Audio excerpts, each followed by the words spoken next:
როდესაც ჩვენ საუბრობთ ზოგადად უკრაინის ომის დასრულებაზე, ამ კონფლიქტის გადაჭრაზე,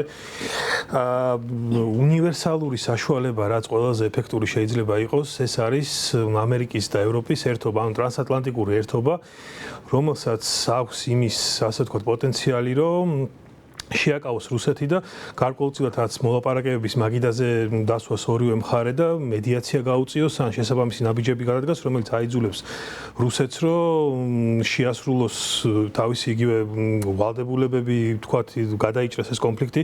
ისე რომ თქვათ შეწყდეს მკვლელობები და ასე შემდეგ. სამწუხაროდ ჩვენ არაერთხელ გვინახავს ბოლო თვეების განმავლობაში აცდენილი პოზიციები როგორც ამერიკის მხრიდან, ასევე ევროპის მხრიდან და შესაბამისად ეს გარკვეულწილად ამ კონფლიქტის გადაჭრის შესაძლებლობას, ასე ვთქვათ, მაჩვენებელს დააბლაწევდა. ჩვენ ნახეთ ალესკის შეთანხმებამდეც, რომ ტრამპი საუბრობდა აქტიურად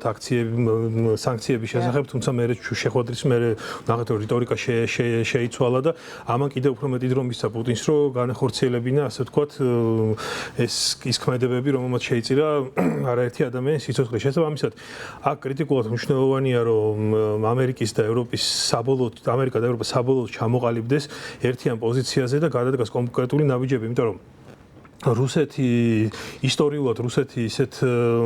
ქვეყანას წარმოადგენს, რომელთანაც მოლაპარაკებების დროს საჭიროა მაქსიმალური ძალის გამოვლინება და მხოლოდ ზეპირი შეთანხმებებზე ან ხელმოწერილ შეთანხმებებზე ვერ იქნება დამოკიდებული, ასე ვთქვათ, ამის კონფლიქტის გადაჭრა. ჩვენ გავსოს ბუდაპეშტის შეთანხმება, რომლის ფარგლებშიც ახლა არ უნდა ყოფილიყო, მაგრამ რეალურად ჩვენ ხედავთ რა ხდება. შესაბამისად, ძალის მიერად უნდა მოხდეს რუსეთზე ზეწოლა იმისთვის, რომ დაждდეს ის მოლაპარაკებების მაგიდასთან და რაღაც სახის, ასე ვთქვათ, გადაჭრა მოყოს ამ კონფლიქტის ამ მოლაპარაკებებს. დიახ, არაერთმა ევროპელმა ლიდერმა გააკეთა განცხადება ამის თაობაზე და ისინი ერთმანეთს აღნიშნავენ, რომ რუსეთთან დიპლომატიური ურთიერთობის რესურსი უკვე ამოწურულია და დროა გადავიდეთ მოქმედებებზე. ახლა უკრაინისთვის მთავარი საკითხი უსაფრთხოების გარანტიები თავისთავად ცხადია და ჩვენ გვესმის, რომ დეტალები ამ თვალსაზრისით ჯერჯერობით არ საჯაროვდება, თუმცა საინტერესოა დაახლოებით მაინც რა ტიპის ვერსიები განიხილება ამ კუთხით ექსპერტულ წრეებში. ხო, როგორც აღნიშნე ხა ბუდაპეშტის ხელშეკრულება აღვნიშნე, ასეთი სახის უსაფრთხოების გარანტიები, რომელიც თქვა ხაღალზე იქნება მხოლოდ ნახსენები და რაღაც თეორიული ჩარჩო ექნება ამ ყველაფერს, რა თქმა უნდა აზრი არ ექნება, იმიტომ რომ ისტორიული გაკვეთილებიდან გამომდინარე რუსეთთან ასეთი ტიპის ხელშეკრულებები არ მუშაობს. შესაბამისად, უკრაინისთვის საჭირო არის ხელშესახები მექანიზმები, ეს იქნება სამხედრო თვალსაზრისით, პოლიტიკური და ფინანსური თვალსაზრისით, რომ მან შეძლოს ხელმეორედ რუსეთის აგრესიის შემთხვევაში მისი შეკავება. ამავდროულად ევროპამაც უნდა იზრუნოს თავისი უსაფრთხოების არქიტექტურაზე და რაც მნიშვნელოვანია, კონკრეტული ნაბიჯების დინამიკა კი, ტრამპის მოსვლის შემდეგ ჩვენ ხედავთ რაც ევროპის გამოფხიზლებას და შესაბამისად ამ შემთხვევაში უკრაინას ესაჭიროება რაღაც კონკრეტული გარანტიები. ხა სხვადასხვა ვერსია იქნა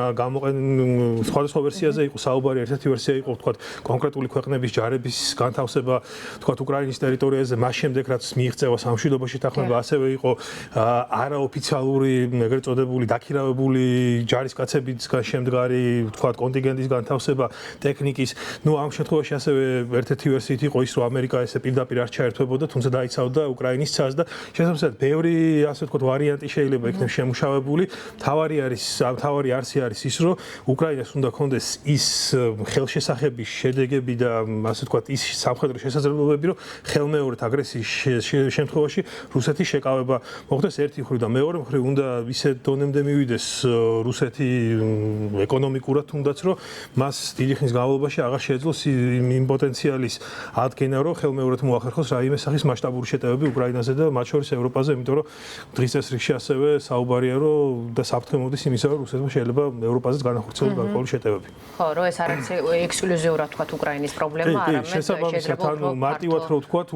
რუსეთს ესმის ძალისმიერი ენა და შესაბამისად ამ შემთხვევაშიც უნდა მაქსიმალურად ამაზე მოხდეს კონცენტრირება.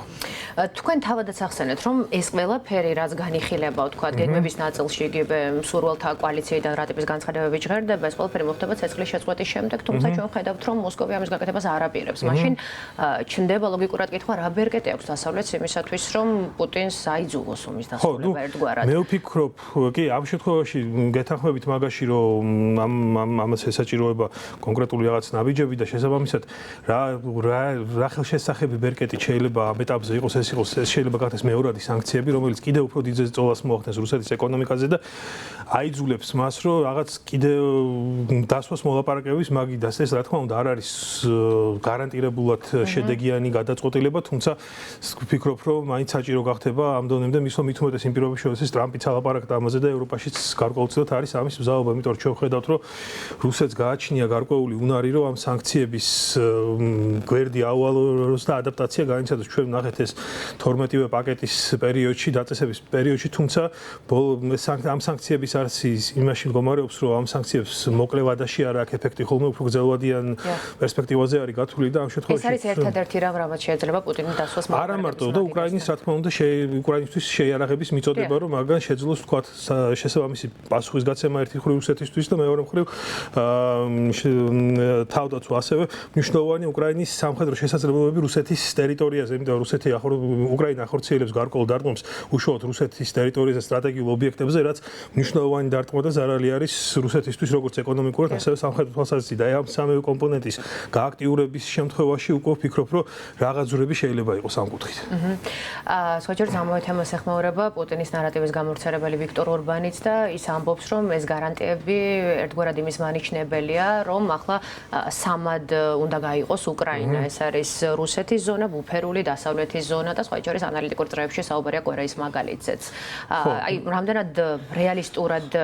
მიგაჩნიათ აი ამ ტიპის პროგნოზები თქვენ? ჩვენ ამის შესახებ ჩვენ არაერთხელ ხსმენია სხვადასხვა ვერსიები უკრაინის ტერიტორიების დაყოფის შესახებ, თუმცა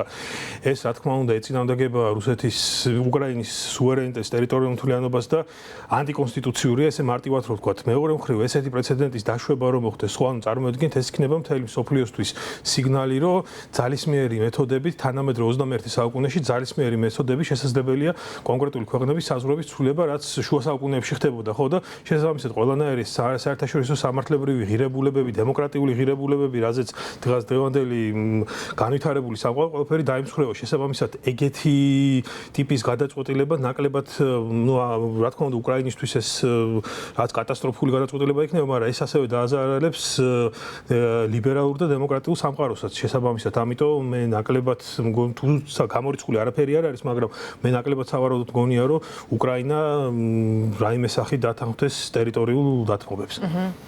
ხო, და ამაზე ძალიან ღიად და პირდაპირ საუბრობს მათ შორის უკრაინის ლიდერიც ვლადიმერ ზელენსკიც. რაც შეეხება ამერიკას, ტრამპი პრინციპში პუტინის მიმართ იმედგაცრუებას არ მალავს, მაგალითად, აი ასეთი მასშტაბური იერიშების აპასუხოდ, რომელიც რუსეთმა განახორციელა უკრაინის წინააღმდეგ, მას ჟურნალისტებს გუშინ განუცხადა, რომ ის რუსეთის წინააღმდეგ სანქციების მეორე ეტაპისთვის მზად არის. თქვენ ფიქრობთ თუ არა იმას, რომ ტრამპის მოთმინება ერთგვარად ამოიწურა და ამასთან ერთად უსაფრთხოების უზრუნველყოფის ნაწილში რისი მეტი შეიძლება ჰქონდეს კიევს ვაშინგტონს? ხო, რა თქმა უნდა, ტრამპსაც მოთმინება აქვს პუტინის ეს ქცევები, როგორც ის იქცევდა თუნდაც ტრამპთან დაკავშირებით, როდესაც ტრამპმა თვითონ აღნიშნა ხო არაერთხელ, რომ აი ველაპარაკე პუტინს რაღაც მნიშვნელოვან საკითხებზე შევთანხმდით და უცბად მეორე დღეს პუტინმა დაბომბა კიევი, ხო, ანუ ტრამპისთვისაც პიროვნულ დონეზე შეურაცხყოფელია ის გარემოება და ის ურთიერთობები და ის ნაბიჯები, რასაც პუტინი დგავს და შესაბამისად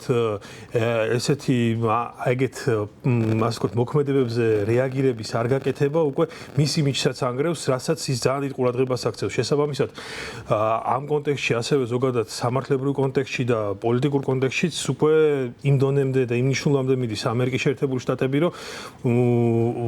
საჭიროება დადგება მოქმედების მაქსიმალურად, იმიტომ რომ ამის გარდა ამერიკაში შიდა აუდიტორია არის, ვინც